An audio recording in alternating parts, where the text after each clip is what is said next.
Hello everyone, welcome again. Social science के civics में chapter 4 हमने स्टार्ट किया था। लेक्चर फर्स्ट ऑलरेडी हो चुका है, जिसमें हमने growing up and boys and girls का जो कॉन्सेप्ट है उसको समझने की कोशिश की थी। एक आइलैंड है, समूह आइलैंड, उसका एग्जांपल लेकर के ये लेक्चर नंबर सेकेंड में हम एक अपने इंडियन स्टेट है मध्य प्रदेश, इसकी बात करेंगे। इसका एक एग्जांपल लेके समझेंगे कि आखिर growing up as a male India में क्यों ऐसा डिफरेंस होता है, जब बॉयज़ एंड जो गर्ल्स और दोनों डिफरेंस क्यों है ऐसा। तो 1960 की बात है।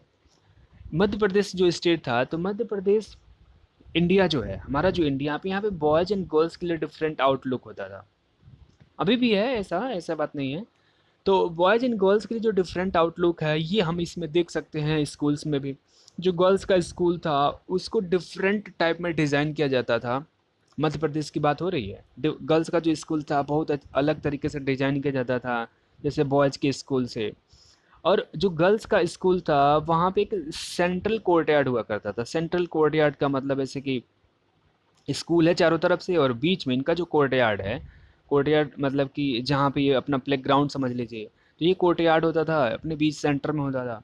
और यहाँ पे टोटल सर्कुलेशन और सेफ्टी होती थी आउटसाइड वर्ल्ड। यहाँ पे एक टोटल जो चार दीवारी लगी होती थी, यहाँ पे गेट होता था, गेट को खोलिए फिर अंदर जो है गर्ल्स की एंट्री होती थी। यानी पूरा का पूरा जो है स्कूल का स्ट्रक्चर बॉयज़ के स्ट्रक्चर से अलग था। और जो बॉयज़ के स्कूल हुआ करते थे यहाँ पे कोई कोर्टयार्ड, कोई दीवार ही नहीं थी, चार दीवारी हुआ ही नहीं करती थी।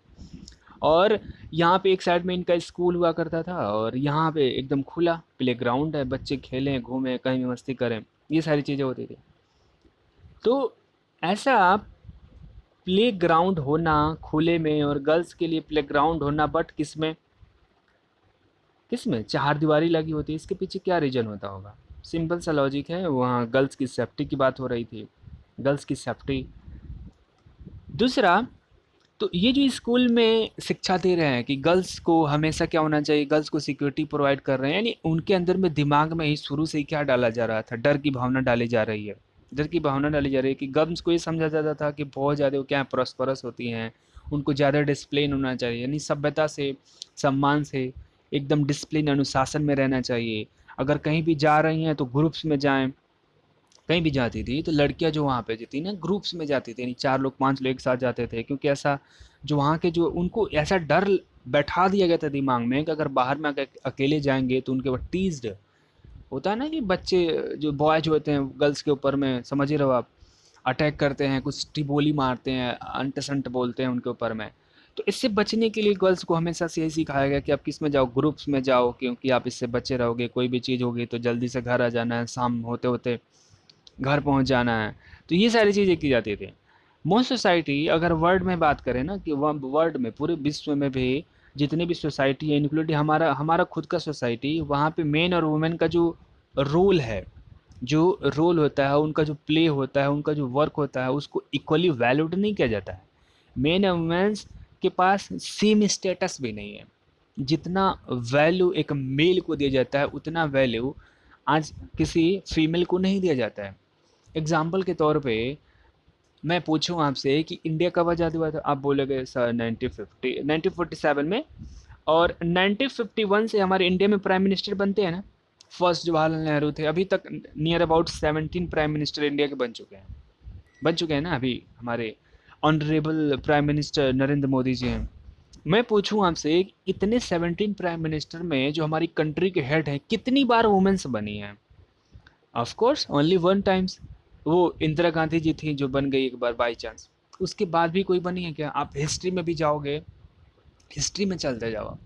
आपने अभी तो आप हिस्ट्री में हो ना, तो आपने क्लास 6 में एंशियंट हिस्ट्री पढ़ी थी, क्लास 7 में आप हिस्ट्री पढ़ोगे तो आप उसके बारे में मेडिएवल हिस्ट्री पढ़ोगे, क्लास 8 में जब आप जाओगे तो मॉडर्न इंडियन हिस्ट्री के बारे में पढ़ोगे। तो जितनी भी हिस्ट्री है, हिस्ट्री भी साक्षी है कि हमारी जो सोसाइटी है ना, शुरू से ही महिलाओं के साथ भेदभाव होता ही आया है। बहुत सारे आपको रूलर्स मिलेंगे, उन रूलर्स में कितने वुमेन्स रूलर थे ना, उनकी संख्या, संख्या की थी, मैं ये नहीं इनकार नहीं कर रहा हूँ, थी, बट उनकी जो संख्या है as compare to male equal थी क्या? कभी नहीं थी। तो कहाँ अब, यानी 17 में से 16 हमारे मेल प्राइम मिनिस्टर और वन केवल, ओनली वन कितने थे फीमेल। तो ये नंबर इक्वल होना चाहिए कि नहीं होना चाहिए था? तो किसी भी कंपनी में आप चले जाओ, किसी भी बैंक में चले जाओ, किसी भी गवर्नमेंट ऑफिस में चले जाओ, आपको सबसे ज़्यादा ऑफिसर्स, सबसे ज़्यादा एम्प्लॉयज़ मेल मिलेंगे, फीमेल मिलेंगे? ऑफ कोर्स आपको मेल डोमिनेटेड मिलेंगे। तो ये हमारी सोसाइटी को, तो आप देख रहे हो नहीं, इसीलिए बात हो रही है कि हमेशा मेन और वुमेन्स को वो सेम स्टेटस हासिल ही नहीं हुआ।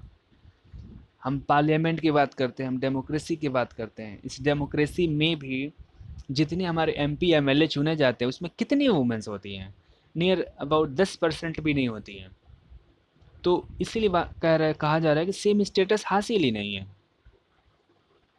नेक्स्ट टॉपिक है वैल्यूइंग होम हाउस वर्क, यानी जो हाउस वर्क कम से कम महिलाएं करती है उनका तो वैल्यू करिए आप।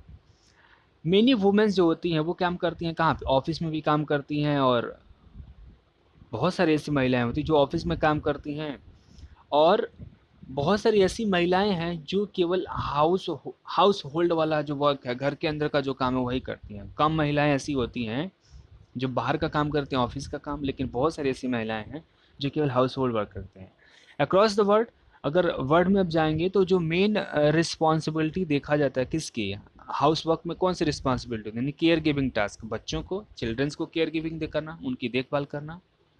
जो हमारे एल्डर्स हैं, मम्मी हैं, पापा हैं, फादर इन लॉ हैं, या फिर पेरेंट्स इन लॉ हैं, उनकी देखभाल करना, फैमिली की, स्पेशली चिल्ड्रंस। तो ये जो रिस्पॉन्सिबिलिटी है एल्डर्स की, या कोई बीमार पड़ गया, सिक हो गया, तो ये हमेशा से सोसाइटी, हमारी जो मॉडर्न सोसाइटी भी यही कहती है कि जिम्मेदारी किसकी है? वुमेन्स की है। हाउएवर जितना भी ये काम करते हैं ना, अब ये इस काम की वैल्यू नहीं की जाती है। अब आज भी मेल कैंडिडेट यही कहता है, यहाँ पे टी छूट गया आपका, work are not valued, NOT होगा, अंडरस्टूड? आप नोट्स में नोट कर लेंगे इसको। तो उनके कामों को कोई वैल्यू ही नहीं दिया जा रहा है।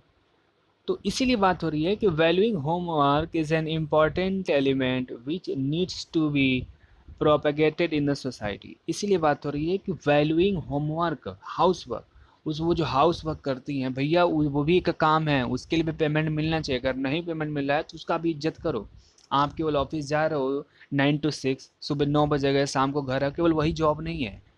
घर पे भी रहना, ये सारे काम करना, खाना पकाना, कुकिंग करना, वॉशिंग करना, ये भी काम होता है। इसकी वैल्यू करना चाहिए, इज्जत करनी चाहिए, तब जाके कहीं ना कहीं क्वालिटी आनी चाहिए। और ये एडवाइस दिया जा रहा है सोसाइटी में कि इसको प्रोपगेट करना चाहिए। हमारी रिस्पॉन्सिबिलिटी है कि जो बच्चे ये वीडियोस देख रहे हैं, आप जैसे देख रहे हो, तो आपकी रिस्पॉन्सिबिलिटी बनती है कि आप अपने पेरेंट्स को ये समझाएं कि नहीं, ये गलत चीज़ें हैं। मम्मी जो काम करती है, हम जो क्या काम करते हैं, आप हमारे भाई को या पापा को जो राइट दे, हमें भी मिलनी चाहिए।